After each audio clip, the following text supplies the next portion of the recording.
लोग उस घर में कैसे रहे?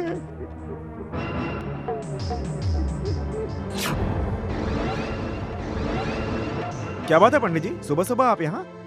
आप तो सब कुछ जानते हैं कि हमारे घर में ऊपर क्या क्या हो रहा है। इस पेपर पर मैंने पुलिस कंप्लेन लिखी है, इस पर आप साइन कर दीजिए प्लीज। पंडित जी, मैं परिवार वाला हूँ, अकेला नहीं, आप जाइए यहाँ से।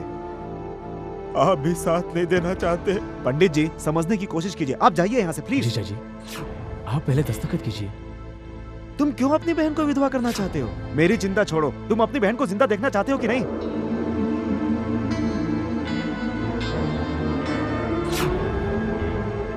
पंडित जी, पहले आप जाइए यहाँ से। मेरे घर में आग लगी हुई है और सब लोग खड़े होकर तमाशा देख रहे हैं। एक दिन सबके घर में आग लगेगी, फिर सब लोग देखना। बचाना अपने आप को, कोई बचा नहीं पाएगा अपने आप को। मैं अकेला पुलिस स्टेशन जा रहा हूँ, देखता हूँ क्या नहीं होता है।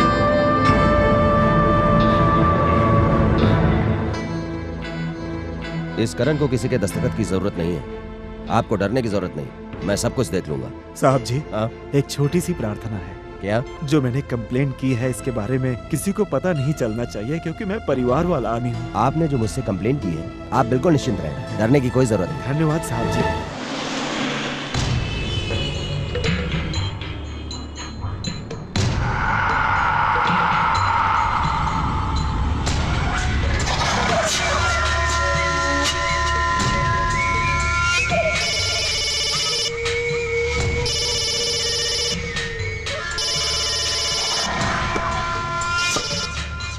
क्या रे? दुर्गा कॉलोनी में आप रंडी खाना चला रहे हैं ना, उस घर के नीचे एक पंडित रहता है ना? हाँ रे, एक पागल बूढ़ा है। उस पागल बुड्ढे ने आपके खिलाफ कंप्लेन लिखवाई है।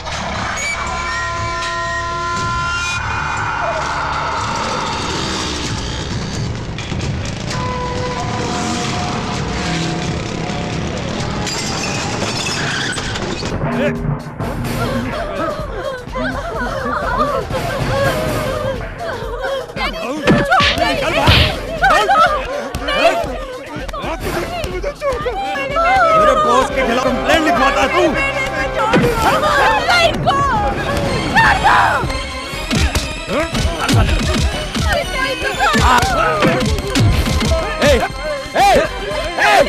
ये क्या कर रहे हैं आप लोग?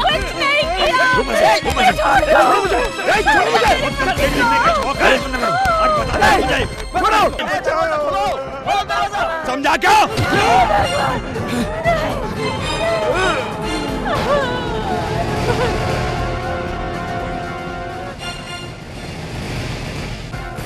ए सुन रे, पंडित मरा नहीं, अभी तक जिंदा है। तू जा घर के अंदर। आप लोग इंसान हो या जानवर? एक बुढ़े को 10-15 लोग मार रहे थे और आप लोग देख रहे थे, और मुझे घर के अंदर बंद कर दिया। अगर मैं होता तो सबको काट देता।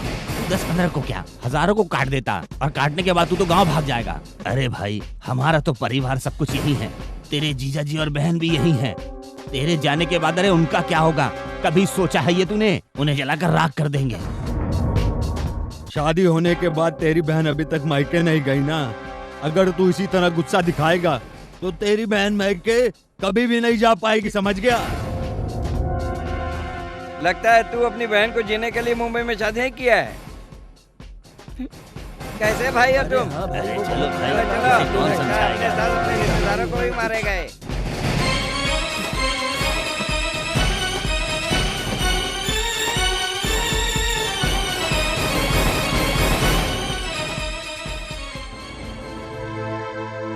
जीजा जी, जैसा सोचा था मुंबई वैसा नहीं है।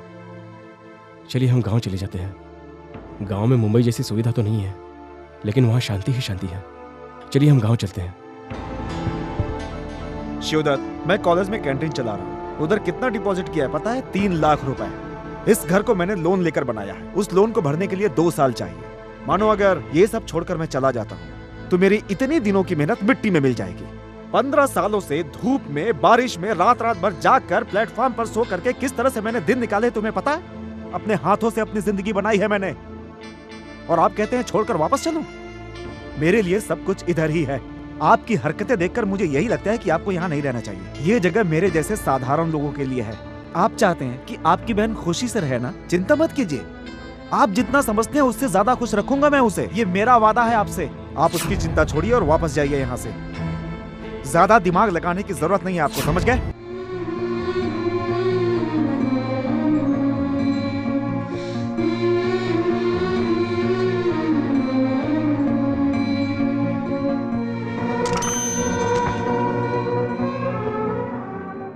मुझे नहीं पता था कि आप इतनी जल्दी वापस जाने वाले हैं। मैं शिरडी से आपके लिए ये कड़ा लेकर आई हूँ, जिससे कि आपका गुस्सा कम हो जाए। आपका गुस्सा कम हो या ना हो, लेकिन मेरी याद कम नहीं होनी चाहिए।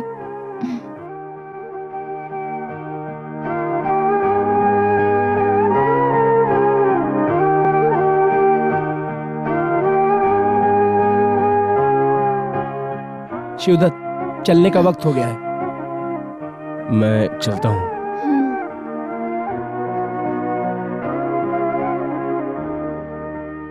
मेरी बहन का ख्याल रखना, क्योंकि यहाँ मेरी माँ भी नहीं है। चलता हूँ।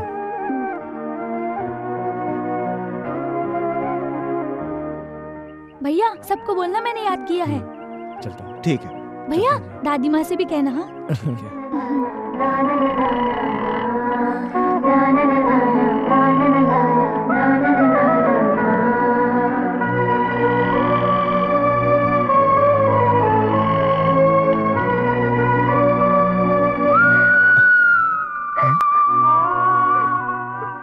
अरे क्या हुआ तुझे? क्यों बच्चों जैसा रो रही है? मेरा भाई मुझे छोड़कर, पहली बार छोड़कर अलग हो रहा है। अरे तेरा भाई वापस नहीं आएगा क्या? और हम लोग क्या वहां पर कभी नहीं जाएंगे? इसमें रोने की क्या जरूरत है तुम्हें? आप नहीं जानते कि मेरा भाई धोखे होकर जा रहा है। सामने से जाओ।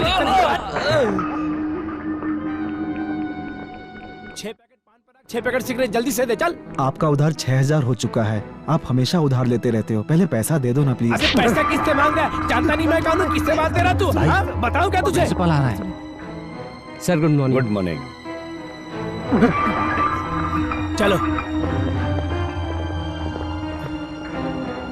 मालिक, अगर ऐसा ही होता रहा तो हम कैंटीन नहीं चला सकते। आप तुरंत प्रिंसिपल को कंप्लेंट करो।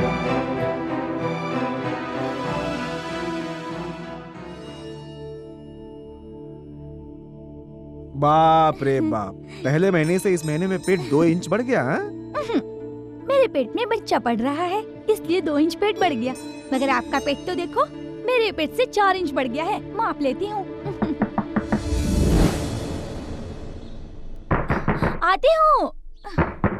जरा शांति से तो रहो।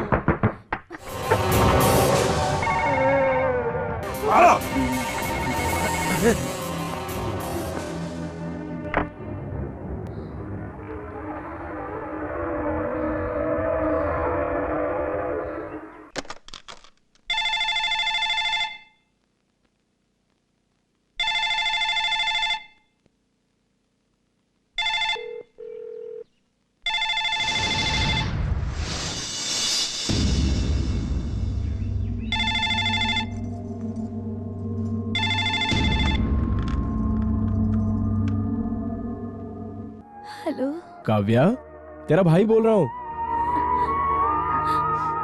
बहना, बहना। हेलो काव्या। भैया, 1 मिनट रुको, मैं चूल्हा बंद करके आती हूँ। हाँ ठीक है, जाओ बंद करके आ जाओ।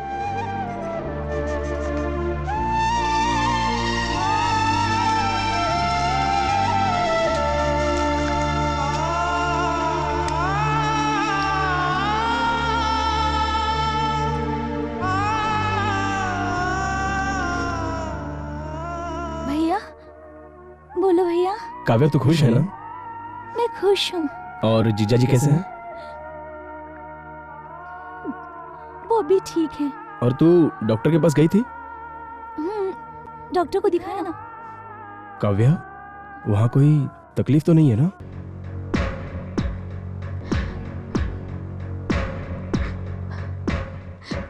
काव्या,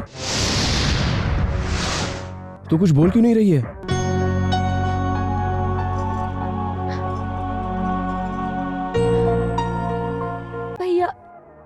यहाँ कोई तकलीफ नहीं है मुझे। तुम्हारे दिमाग में वही बात घूम रही है। तुम चिंता मत करो, मैं यहाँ खुश हूँ। यहाँ पर कोई तकलीफ नहीं है। तुम बिल्कुल चिंता मत करना। फोन रखती हूँ भैया। आज त्योहार है तो अपना कारखाना मंदिर जैसा लग रहा है। शुद्धत, मैं जो नहीं चाहता था वही हो गया। क्या कह रहा है तू? मेरे समझ में नहीं आ रहा, मैं कैसे बताऊं? हे, जल्दी बता क्या हुआ। मैं कैसे बताऊं? मेरा दिल बहुत दुखी हो रहा है। हे, बता ना जल्दी। तुम खुद ही पढ़ लो।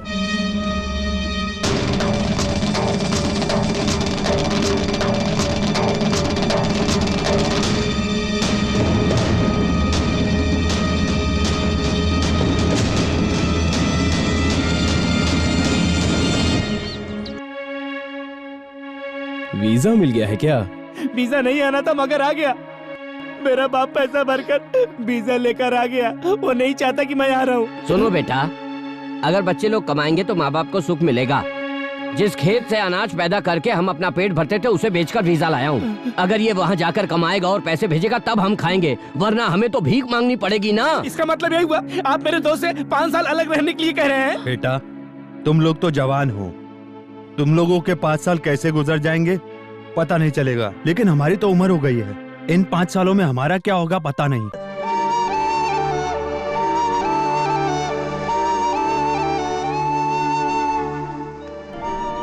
देख मेरे दोस्त, अब तक हम लोग अपने लिए जीते आए हैं। अब हम अपने जीवन के 5 साल अपने माँ बाप के लिए जिएंगे। कब जा रहे हो? 22 तारीख को माँ जी, मुंबई के लिए आज ही निकलना होगा।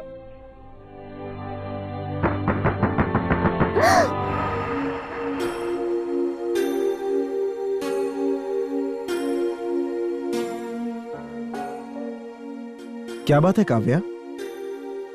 कोई दरवाजा खटखटा रहा है। तुम हमेशा वही सोचती रहती हो। मैंने प्रिंसिपल से कंप्लेन वापस ले ली है। अब कोई गुंडा हमें तंग नहीं करेगा। चलो तुम आराम से सो जाओ। हाँ?